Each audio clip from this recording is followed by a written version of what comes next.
Hello and welcome. Thank you for downloading Santa's Little Credit Helper. It's a script UI panel for After Effects that helps you design and render out card-style credits for television, film, or your own projects. It's a pretty simple tool to use, so let's get started.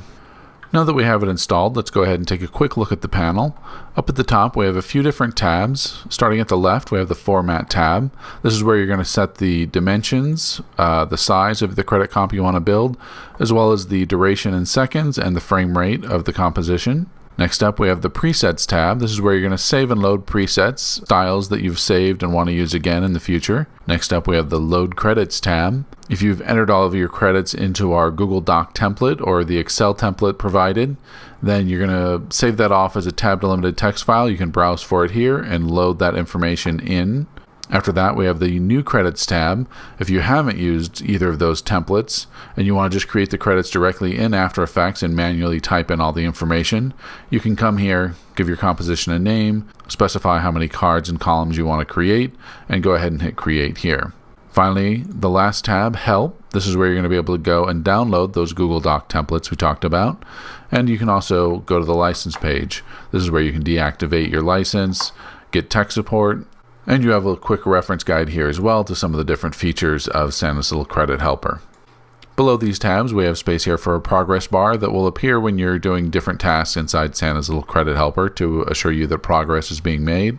And below that, we have the Tools panel, which is going to have all the tools we're going to use as we continue to modify and work with our credits, and we'll go over these as we start to work. Now, before we create our first credits, let's jump over to the Help menu and let's take a look real quick at these Google Doc templates. If you click this link, it's going to direct you to a Google Drive that contains 4 different Google Doc templates, one for a single column, 2 column, 3 column, and 4 column credits. Now these are protected and in view only mode, so before you work with them, you're going to want to come up here to File, go ahead and make a copy, and save it into your own Google Drive. Now once you've made this copy and you're ready to start editing this template, you'll see the first things at the top. We have the show name. This is where you're going to want to put in the title of the show that you're building credits for. Underneath that is an episode number. Useful if you're doing something episodic, obviously, but if not, you can use it for a subtitle. You can use it for a version number. Basically, when this gets loaded in, your composition inside After Effects is going to be automatically named based on this show name and episode number. So any way you want to use these to identify the credits that you're loading. Underneath that is going to be the duration, and this is going to be the total duration of the credits that you want to build. This value is in seconds, and you can also use decimals if you want to do 15.5 seconds, 20.5 seconds. Now below that, in the first column, you're going to see we have card 1, card 2, card 3. These just signify where the beginning of each individual card is. You don't have to number them, you can name them as well, but the important thing is for it to load properly, you always have to begin with the word card. And there's validation on these, so if you're trying to type in anything else, you will get a quick error saying text here must begin with card. And you're just going to place that at the beginning of each individual card that's going to be loaded in. Now to the right of that, we have our 4 columns in this case. Each column is actually 2 columns inside our spreadsheet. You can see here the first column is going to be where we're going to type in all of our titles, written by, developed by, designed by, directed by. And then underneath each title in the second column is where you're going to want to put in all of the names that belong with that particular title. You're going to want to put 1 name per box, and if you need to add more, all you need to do is go ahead and insert new rows as needed to fill out your credits. By the same token, obviously, as you need more cards, you can simply copy and paste any card that you already have and place it down below to create new cards. And finally, to the far right, you're going to see we have 2 timing information columns. Now, on the same line that we have the word card here, you're going to want to enter in one of 2 values. We have a fixed duration. This is if you want a card to be on screen for a specific amount of time, 1 second, 2 seconds, 3 seconds. You're going to want to type that into the fixed duration, and that's going to be exactly how long that card is on screen. Or if you don't have a specific time you want it to be, then you may want to type in a weighted duration. Now, weighted duration is going to be basically a multiple. So if you put in a 2, is going to make this card twice as long as all of the other cards, 3 times as long as any of the other cards, whatever you want that weighted duration to be. And if you don't enter any values into any of these timing information columns, all of the cards will default to a fixed duration of 0 and a weighted duration of 1, essentially meaning that each of the cards is just going to be evenly divided amongst the total duration of your credits. Now, instead of typing in all those credits, I'm going to go ahead and jump down to a fake show here that I've created. You can see I've duplicated out a number of cards, and I've got titles and names filled out throughout, as well as some of the timing information that we have for certain cards. You'll also notice that even though we do have 3 columns in our credits, we don't need to use all 3 columns for each card. So these cards will simply have titles and names in column 1, and then down below here we'll have ones that span all 3 columns. Now, before we can actually load this into Santa's little credit helper, we're going to need to save it as a tab-delimited text file, which out of Google's Doc is very easy. All you need to do is come up here to File, then go ahead and select Download As, and select Tab Separated Values. It'll download automatically as a tab-delimited text file that you can see here, and this is what we'll actually load into Santa's little credit helper. Now, without further ado, let's go ahead and start building our first credits. We're going to go ahead and load credits, and we're going to browse out to our tab-delimited text file that we saved from the Google Sheet. Select Open. The name's going to pop up here in this text window, and we hit Load. You'll see our progress bar moves along. And over here now in our project window, you'll see it's created a folder called Santa's Little Credit Helper. Inside there is our Fake Show 301 credits. Inside there is our actual credit composition, Fake Show 301. And inside there is also a folder, Fake Show 301 cards. And that's going to have each of the individual card compositions inside of it. Now, scrolling down here through our timeline, you can see that it's created this overall credit composition. It has each of our individual cards. Now, they've been labeled inside of our composition with the first credit in each one. That's just for ease of finding them if you need to go in and make any changes. If you go back to source name, you can see card 1, card 2, and actually see the original name of those cards. Also, you'll notice that they span out right now across 20 seconds, which is what we had in our duration for our credits. And you can see each of these cards where we had set a specific fixed length. Here we have 2 seconds, 2 seconds. These cards are just twice as long as all the rest of these cards. These two are both 2 seconds, and all the rest of these are just evenly timed out based on the total duration of 20 seconds. Now, a quick side note before we move on. We just saw how you could load in credits from our Google Doc template. Now, if you didn't fill in that template, or you just want to create credits from scratch directly in After Effects, you can still use Santa's little credit helper. You'll just want to, instead of going to the Load Credits tab, you're going to go to the New Credits tab. There's a space here where you can type in the name of the credits that you want to create. And then to the right, you can specify the number of cards and the number of columns in each card that you want to create. Go ahead and enter those figures, and when you hit Create, you'll see you get a new empty set of credits with some placeholders just for the titles and names in each column. The length will be set by your Format tab. The duration and frame rate and the dimensions inside your Format tab are going to be what it uses to create this empty set of credits. And you can see each of the cards is currently weighted evenly over whatever duration you've set in your Format tab. But you can always come in and modify and change the absolute or weighted length of the cards manually. Alright, now that we've got our credits loaded, the next thing we want to take a look at is in our timeline, we saw all of the cards down below, but at the very top we have a null object labeled Controls. Now this Controls null is going to be sort of the nerve center and where we're going to make all of the adjustments to the layout, the look, and the positioning of our credits. In order to do that, I'm going to go ahead and slide down to a card that has a little more information just so we can see how all the controls work. Now the first thing to look at on our controls is the position and the scale. If we move the position of our controls null around, you can see we also move all of our columns and credits on the card. By default, the position of the controls null is the upper left title of the first column in our card. From there, the columns work down and to the right. The next thing to notice about our controls null is the scale. Now the X scale value of our controls null, you can see, is going to define the distance between the individual columns. Right now the Y scale does nothing, but we'll come back to this shortly when we look at some of the other controls. Now the other thing to notice that is we're making these changes to the position and scale of the controls null, that not only are we affecting this card, but we're actually affecting all of the cards in our credits. Now moving on, if we take a look at our controls null and we select it and we come up to our effect controls, you're going to see we have a number of sliders and checkboxes and other controls, and these are going to be the controls that allow us to change the style and layout of our credits. Starting at the top, the first three sliders we have are title scale, title spacing, and title tracking. Now what these do is adjust the scale, spacing, and tracking of our title layers. You'll notice the title spacing is for the spacing between lines when we have a multiple line title, such as dimmer board operator here. You can see it's fairly responsive, and as we adjust these sliders, all of the titles on the card adjust at the same time. And just like our position and scale of the controls null, if we make adjustments to these sliders, we're also making the adjustments on all of the cards in our credits. Now below our three title sliders, we have the name scale, name spacing, and name tracking, essentially the same controls for our name layers. Below that, we have the title name separation. Now what this is going to do is adjust the spacing between the title and name in each pair.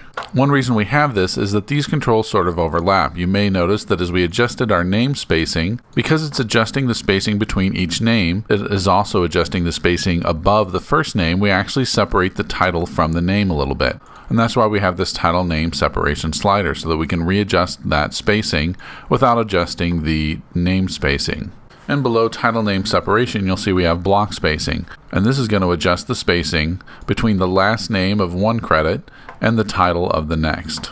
Now before we go any further, let's go ahead and take a look inside the card composition itself. You'll notice inside we have null objects labeled column 1, column 2, and column 3. Now these denote the beginning of the names and titles that go into each one of those columns. And below that, we have a pair of title layers, one for the title and one for the name in each title name pair. Now you'll notice we can select these and you can't move anything around. And that's because really the position, the anchor point, and several other of these values are defined by an expression. And this expression is what's controlling everything based on our controls null inside the credit comp. But because this is procedural, if we wanted to go ahead and add a name, let's say we add another art director, all we need to do is type in the name.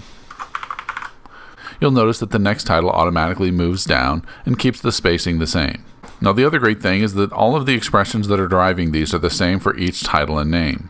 What that means is, let's say we want to go ahead and move the art director here into column 1. All we need to do is go ahead and drag him up. Automatically he jumps over to the end of column 1, and the names left in column 2 shift up. Another great thing is if we wanted to go ahead and make this just a 2-column credits, if we delete column 3, now automatically we have everything in just a 2-column format.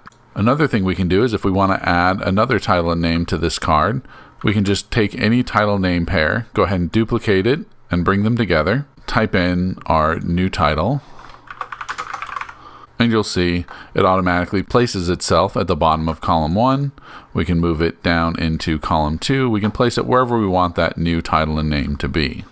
Alright, now below block spacing, we're going to have 3 checkboxes that determine the layout of our credits. First up is side by side. If we select that, and we'll move our credits down, you'll notice that now, rather than having the title above the names, you'll notice that all of the titles now are to the left of the first name and then the names playing out below. You'll also notice that all the titles now are in one column. The block spacing is still the spacing between the individual sets of titles and names, but under title name separation, although that's still our separation between the titles and names, now that they're side by side, rather than it controlling the vertical space between the titles and names, the title separation slider is going to actually adjust the horizontal spacing between the titles and names. Below the side-by-side control, we have bottom justify. You'll remember that by default, all of the titles and names work down from the position of the controls null and the columns extend out to the right. If we select bottom justify, now the names in each column will work their way up from the controls null. And you can see the difference as we turn it on and off. And the last checkbox here is bottom line floor. What bottom line floor does, if we select that, you'll notice that any of the columns that have 2 titles and 2 names will now have the first name on a consistent top line and the bottom name of the bottom set on a consistent bottom line. In this case, now the Y scale of our controls null will set the distance between that top line and the bottom line.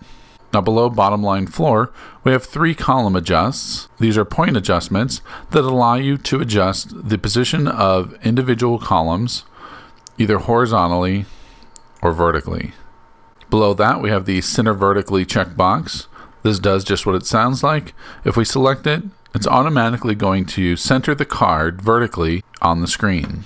Now you'll notice none of the layout changes, and you'll notice if we move our controls null, the horizontal position is still going to be driven by the control null position, but the cards are going to stay vertically centered. Now below our center vertically checkbox, the next one is fade in, fade out. This is the slider that's going to allow us to set a fade in and out on each of the cards. This is in frames, so if we want to add a 10 frame fade to each card, we set that to 10. And now you can see when they play, our credits actually have a small fade between cards.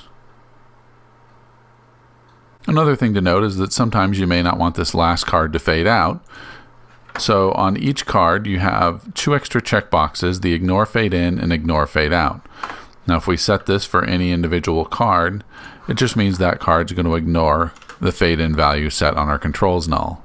And lastly, on our controls null, we have the drop shadow control. You'll notice that on each card we have a drop shadow effect. This is the standard Adobe drop shadow effect. However, all of the controls are parented back to our controls null. So if we set our transparency, you can see now our credits have no drop shadow. But if on our controls null we come in and we raise our opacity up, and now we can adjust our distance and softness. You can see we've added a drop shadow, but we've also added the drop shadow to all of our cards.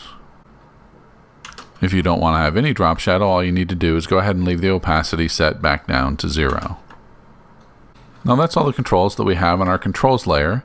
The next thing I want to show you is that we can actually have multiple controls within one credit composition. For instance, let's say we want our executive producers here to have a much larger name on screen, and we want to go ahead and we'll bottom justify these and we'll set them in the corner right on our title safe line. Now these look great, but you'll see now when we get down to our 3 columns, we're going to have things way too big for everyone to fit on screen. So what we can do in this case is all we need to do is we can duplicate our controls. Now it's going to default to controls 2. It's important that we leave the first part of the name of this layer to be controls. That's how it's going to know this is a control layer. But we can go ahead and change the rest of the name or add a descriptor just so we know what these controls are going to set. Now that we've done that, what we want to do is just go ahead and take this controls null and bring it down and place it above the first card that we want to have the new control.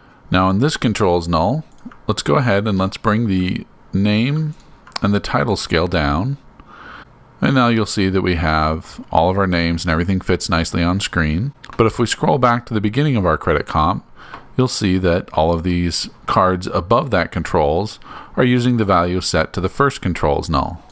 And this is how we can define different sections of our credits to have one look and then move on to a secondary look for later parts of the credits. Now you'll see here at the end we have one more executive producer card. We may want this one to be larger again, and all we need to do is just make another copy of our controls null and move it down above that card.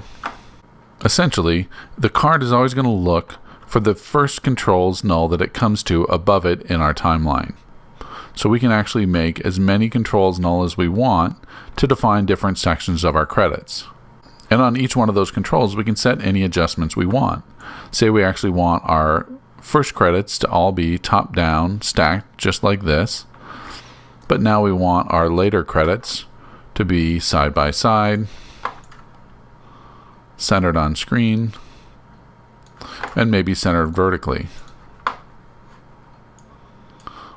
We'll go ahead and make a couple more adjustments. And now you can see we still have our initial credits bottom justified on the lower left of the screen.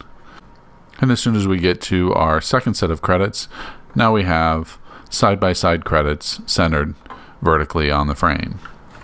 Alright, now that we've gone through our composition and looked at everything that we have on our controls null and kind of how to work with those, let's take a look back over at the actual Script UI panel and step through the tools that we have down here in our tools palette. First up, we have the Retime Tool. Now, the Retime Tool is where we're going to go whenever we want to add a card or remove a card or change the timing on the cards within our comp. Now, let's go ahead. We're going to select our first card, and we're going to take a look up on its effect controls. The first two sliders we have are absolute length and weighted length. Now, we've already gone through how these work when we were looking at the Google Doc template. But just a quick reminder, if we set the absolute length, this is going to be the number of seconds the card is on screen, in this case 2 seconds, and the weighted length is a multiple of how long you want the card compared to the others. Alright, now I've gone ahead and I've reset this composition, so now all the cards have an absolute length of 0 seconds, meaning that it's going to default back to the weighted length, and all of them are set to 1, which means that in our timeline you're going to see that all the cards are automatically spaced out evenly over the 20-second duration of our comp. So if we take our executive producer card, and let's say we want this one to be on screen for 2 seconds. We set our absolute length to 2 seconds, click retime, and it's going to automatically recalculate the duration of each of the cards and space everything accordingly. So we can go ahead and add some more. If we go ahead and make this one 2 seconds as well, we'll make this one 2 seconds. We'll make these last two just a weighted duration of 2. And click retime. And now you'll see that these first 3 cards all sit on screen for exactly 2 seconds, while these next 2 cards are just twice as long as all of these later cards. Now, another thing we can do with the Retime tool, typically when you just hit retime, it's going to retime the credits but not change anything about the frame rate or the total duration of your composition. If you want to reset those, you can go up to the Format tab, go ahead and set a new duration. In this case, let's go 15 seconds. And we can even change the frame rate. Let's go ahead and set it to 24 frames per second. And underneath we have a checkbox here that says check here to apply time frames per second values when retiming comp. If I select this now and hit retime, you'll see that our entire composition changed to be a total duration of 15 seconds. Over here you can see that the frames per second is now a 24 frames per second comp. And if you look at the timeline itself, you'll see that our absolute length cards are still all set to 2 seconds. Our weighted length cards and the rest of our cards have all been shortened to just fit into the total duration of 15 seconds. Alright, now after the Retime tool, next let's take a look at the Resize tool. The Resize tool is going to resize our composition to the size and dimensions set here in the Format tab. So you can see we have 4 standard television formats, 720, 1080, UHD, and 4K.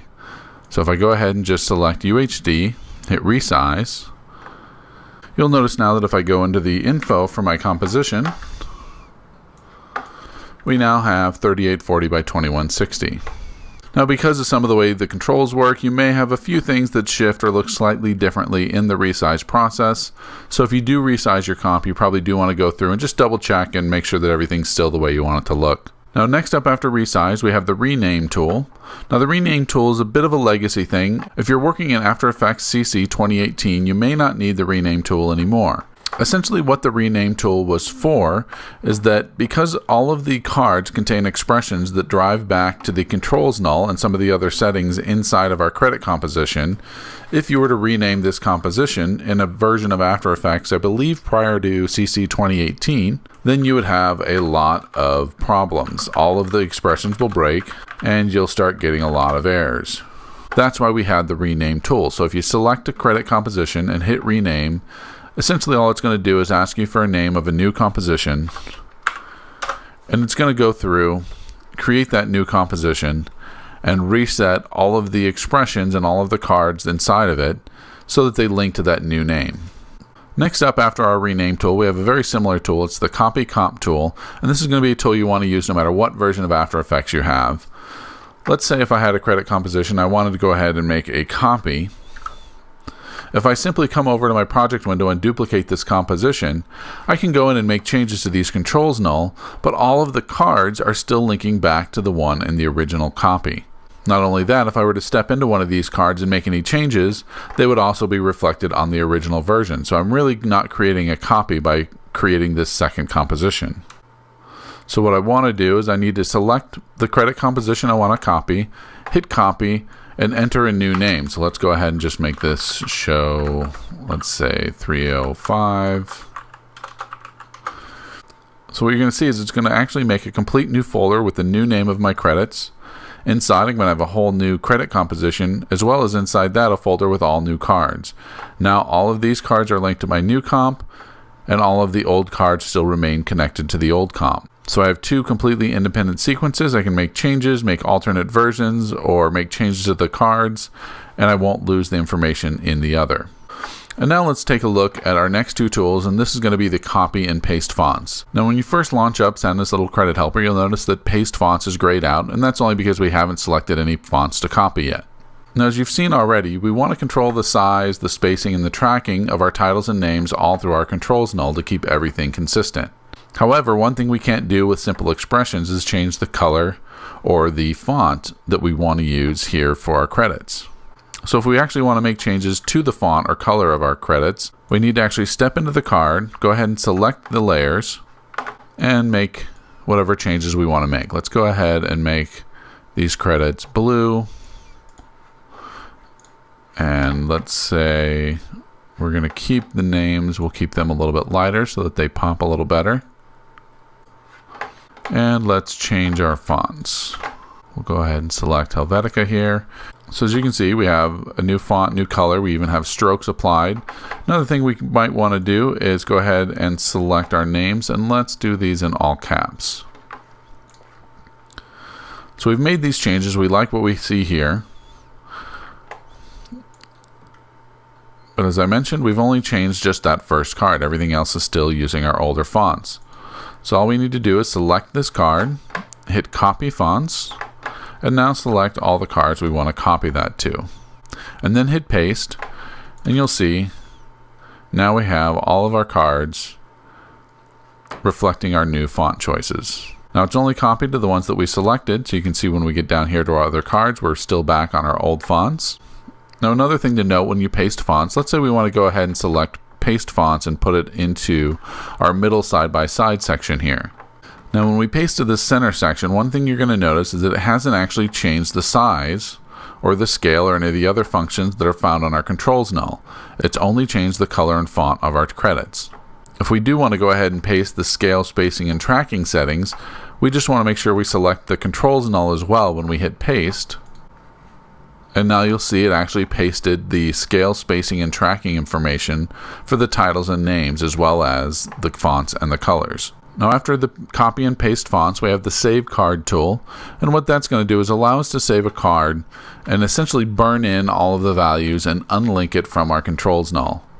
So what you can do is go ahead and select a card, hit Save. It's going to ask you for a name.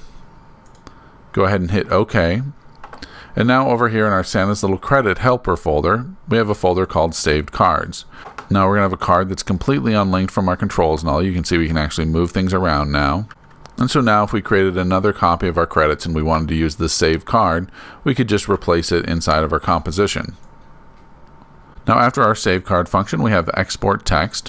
What this can be good for is if you either created new credits and typed everything manually into After Effects, or if you had imported them and while you've been working you've been making changes and moving some names and titles around, or adding other names and titles, you may want to send a file back out to be spell checked or archived with the post supervisor or the production company. So if I go ahead now and select my credits and hit export text, it's going to ask me for a place to save. I'll go ahead and just toss this on my desktop. And if we step out to the desktop, and as you can see, although we've lost some of the color and other formatting options that we had in our Google Sheet, we do have a text file that has all of our card numbering information, all of our duration information, as well as all the changes we've made to all the titles and names laid out in the columns where we've placed them. Another great thing is that if you went ahead and started by building your credits in After Effects, but now you want to send them out to someone to make changes or to just proofread, they can go through, make their changes here, and this text file can actually be imported right back into Santa's Little Credit Helper to create a new version of the same credits. Now jumping back into After Effects, let's look at our last two tools, and this is going to be Insert Card and Remove Card. Now what the Insert Card function will do is if we wanted to add a new card and insert it into our credits, if we simply duplicated one of these layers and went in and made changes to that card, because it's referencing the same original card composition in our project window, any changes we made to one card would be the same in the other card because it's the same composition. So to insert a card, we have to actually make a new card inside of our card folder, and have that new card linked to all of our controls and expressions in our current composition. So if we select a card where we want to insert and hit Insert Card, you'll see it's going to create a new card for us. It's added it into our card folder and pushed the card numbering down for all the other cards that come after. And it's created a card with some placeholder titles and names so that we can go ahead and enter in whatever new information we want.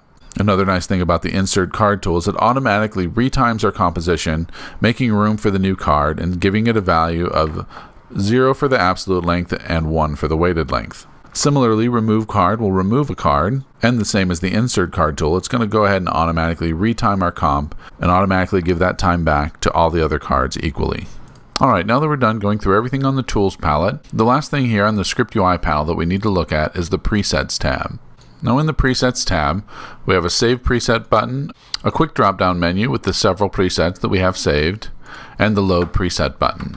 Now working from our credits that we already have built, I've made a few changes with fonts and colors in the different sections just so that we can easily see what's happening when we save the preset. So let's go ahead and let's save this off as a preset. We're going to hit Save Preset, and it's going to ask us for a name.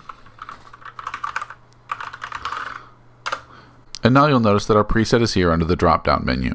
Now what's actually being stored inside of our preset file is all the information for each one of our controls that we have inside of our credit composition. That includes the position, the scaling, and all the various settings that are here on the effect controls. Also with the controls, for the first card under each controls, we're also saving the font and color choices that we made inside of that card.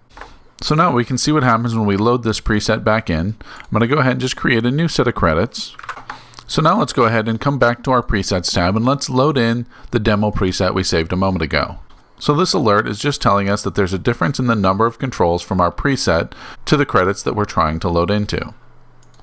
If we hit OK, you'll see what it does is it's going to add 2 extra control nulls to the bottom of our composition, as well as 2 empty cards that we can use to copy the fonts for this section of our controls. Now if we scroll through, you can see that the first section here matches the first section of our original credits that we saved our preset from. If we go ahead and move our second controls null up a little bit higher so we can see what it's doing, you can see now we have the same side by side that we had in the second section of our original credits. However, the fonts don't match. That's because it didn't know which cards we wanted to put into that second section. So it created this dummy card. This dummy card here, labeled Card for Demo Preset Control 2, which matches our second control. If we go ahead and select this card, hit Copy Fonts, and now we paste these fonts onto the cards below our second control point, you'll see now we have the exact same white fonts that we had in our earlier credit composition. And now that we've copied and pasted, we can go ahead and delete this card that was loaded. And now let's go ahead and let's take our third control, move it up as well, and we'll copy and paste from our next card that was saved. Now we can remove that bottom card. You can see now our last card matches what our last card was on our earlier composition. Now I'll go ahead and show you if we load some other presets, just so you can see. If we load a preset that has fewer controls than the one we have, you'll see it automatically deletes whatever extra controls we had and just loads in the single preset that we wanted. Another thing to know is that the preset also saves the dimensions of the comp that the preset was saved in. In this case, we're working in a 1080 composition, but if I go ahead and I load in a preset that was built in a 4K or a UHD project, you'll see that an alert pops up saying preset format does not match the current composition format. If you'd like to reformat the current composition to match the size of your preset, go ahead and click yes. Or if you'd like that preset to go ahead and be scaled down into your current format, you can click no. In this case, I'll click yes. So you'll see it's going to size up our composition into a UHD setting and go ahead and load in the credit format that we had. Another quick note about loading presets. Now because we know that our demo preset that we saved earlier has 3 sections, when we want to load it into new credits, if we go ahead and just make new controls and place them where we know we want the 3 different control sections to be, when we load this preset, you'll see it doesn't need to create the extra control presets down at the bottom. It'll automatically load the 3 different sections and the font styles that go with them accordingly in our credit composition. This is just a bit faster if you know that the preset that you want to load is going to have a certain number of controls. It saves you the step of having to copy and paste the fonts from the dummy cards that get created. Now lastly, I'd like to go over just a couple of additional notes and show you some tips and tricks that you can use with Santa's Little Credit Helper. You'll find all these also in section 9 of the manual, so don't worry, you can always go back and reference them there as well. Now first up, although we have a lot of great tools in our script UI panel, and we needed to load and create new credits, once we have them created, the credit compositions themselves don't require the panel. Therefore, if you need to send this off to be rendered elsewhere, or if you just need to send it back somewhere for archiving purposes, the After Effects project can be opened up on another system without Santa's little credit helper, and they'll have no problem rendering them out as long as they have the correct fonts installed. Another good tip about the Retiming tool that's used in Santa's little credit helper: it's only going to look for layers that have a source name or a layer name that begins with the word card. It will ignore all other layers. Now what that means is if you want to add a background or maybe a title that stays up on screen throughout your credits, you can go ahead and drop these at the bottom of your credit composition. And then even if you make other changes to the timing on your credits, when you hit retime, it's only going to retime the card layers that it finds. Your other title and background layers will not be affected. So I hope you've enjoyed this quick demo of Santa's little credit helper. As a reminder, everything that we've gone through you can find in the help menu under the license page, or in the Santa's little credit helper manual that was downloaded in the package from aescripts.com. However, if you also have any additional questions, you can also go to the license page and click on Get Support to create a ticket at aescripts.com, and I'll get back to you as quick as I can. I hope you enjoy Santa's little credit helper, and I'll talk to you soon.